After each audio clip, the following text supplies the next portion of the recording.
Target reklama faqat sifatsiz lidlar olib keladi.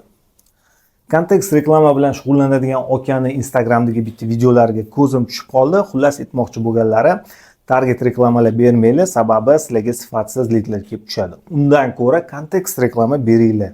Haqiqatda bunaqa o'ylaydiganlar ko'p. Targetni ulug'lar, targetni, kontekstni ulug'lar. Kontekst reklamani maqtaydi. Xullas, vechni bilan orasida xo'rlik bor. Ko'p yillik tajribamdan kelib chiqib shuni sizlarga aniq ayta olaman, o'zi asli bularni bir-biri bilan solishtirish noto'g'ri. Sababi bular ikkalovi boshqa reklama turi. Xo'p, mayli. Даже bir-biriga solishtiradigan bo'lsa ham, biri zo'r, biri yomon deb bo'lmaydi. Sababi targetning o'zini kuchli taraflari bor, kontekst reklama bizga bera olmaydigan. Также kontekst reklamani o'zini kuchli taraflari bor, target reklama bera olmaydigan.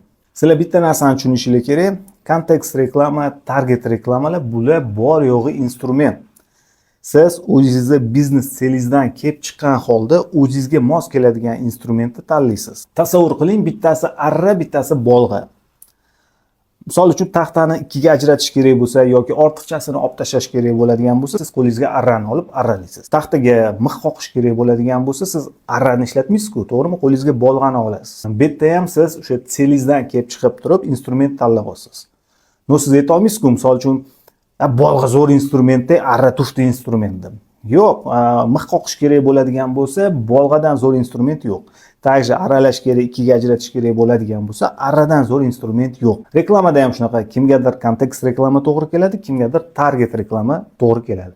Bu hammasi o'sha biznesning selidan kelib chiqiladi. Xullas aytmoqchi bo'lganim, yomon instrumentni o'zi yo'q. Faqat shu instrumentlardan to'g'ri foydalana olmaydigan yomon ustalar ko'payib ketdi.